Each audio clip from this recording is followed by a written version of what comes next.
पिछले 1.5 साल से बाहर के अलग अलग थानों की पुलिस आके यहाँ व्यापारियों को पकड़ती है और बिना मतलब एक ही आदमी को लेके आती है, चोर को वो अलग अलग दुकान का नाम बता देता है। इसी कड़ी में कल भी एक पुलिस आई माधोपुर सवाई माधोपुर थाने की, उन्होंने एक बाल किशन जी सोनी सुभाष बाजार वालों को उठा लिया, ऐसे उठाया जैसे तो कोई आतंकवादी को उठा रहे हैं। बीच रास्ते में उन्होंने जाके 15 किलोमीटर दूर जाके हमसे राजीनामे की बात भी करी, मतलब वो ये चाहते हैं कि आप ऊपर के ऊपर लेके फ्री करो इस काम को। तो एक तरह से चोट वसूली हो रही है पुलिस के द्वारा, और चोर का कुछ करते नहीं है, ये बिना मतलब का झूठा नाम लगवाते हैं। पुलिस वाले बताते हैं किसी का भी नाम लेते तो वो चोर सच्चा है व्यापारी झूठा है। और ये कार्रवाई होते होते हमें कम से कम 18 थाने आ चुके हैं अब तक। 1 या 2 चोर आते हैं हमेशा, उन्हीं चोरों को लेके आते हैं, उन्हीं चोरों से नाम बता देते हैं। कभी 20 लाख की चोरी, कभी 50 लाख की चोरी, कभी 1 करोड़ की चोरी। उनसे पूछते हैं भाई सबूत दिखाओ, तो सबूत है नहीं, साहब गली में जाके लिया था। अरे गली में कोई हम 100 ग्राम की पायजम नहीं ले सकते, 1 करोड़ का माल लेंगे कि गली में जाके? और जिसके पास 1 करोड़ का माल होगा तो ये पता चला चोरी का माल है। किस तरह से पुलिस कार्रवाई का विरोध कर रहा है व्यापार? अभी सभी व्यापारी संघ, हमारी सर्राफा संघ के व्यापारियों की मीटिंग हुई गोपाल जी के मंदिर में, तो सबने यही तय किया है कि अब आगे से हम व्यापार नहीं करेंगे जब तक हमारे व्यापारी को छोड़ा नहीं जाए। और जबकि हमारे एसपी साहब से पहले भी बात हो रही है, अभी एसपी साहब से भी ये बात हो रही है, कोई बाहर की पुलिस भी आती है तो कम से कम एक बार लोकल थाने में लेके जाएगी ना, व्यापारी को बुलाएगी, उनसे बात करेगी, कोई सबूत तो देगी ना हमें पकड़ने के लिए।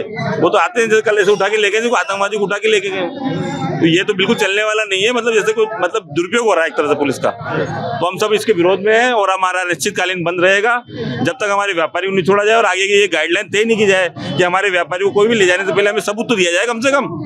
सीधे उठा के ले जाओगे आप, वो बेचारा हार्ट का मरीज है, कल को कुछ हो गया तो कौन जिम्मेदार होगा उसका?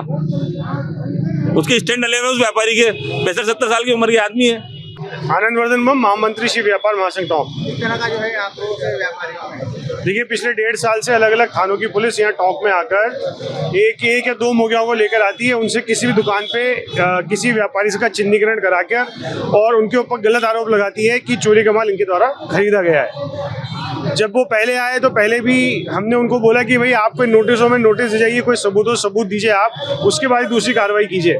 लेकिन उनका व्यवहार इस तरह से रहता है कि जैसे यहाँ पर कोई आतंकवादी को उठाने आए हैं, वो बिना किसी सबूत के वो लोग यहाँ पर आते हैं, हमारे व्यापारियों को परेशान करते हैं और उनके ऊपर चौथ वसूली का दबाव बनाकर और उनको उठाने की कार्रवाई कर रहे हैं। कल भी कार्रवाई 4 गाड़ियाँ भर के पुलिस आई है, उसके बाद एक व्यापारी को यहाँ से ले जाया जाता है, बीच रास्ते में रोक लिया जाता है, वहाँ से सेटिंग करने का प्रयास किया जाता है, उसको लेकर के आता है। देखिए, कल भी सवाई माधोपुर के एक थाने की पुलिस आई थी, 18 पुलिस वाले आए थे केवल एक व्यापारी उठाने के लिए। जैसा लग रहा था जैसे कोई आतंकवादी उस वहाँ पर था, उसको उठाने आए हैं।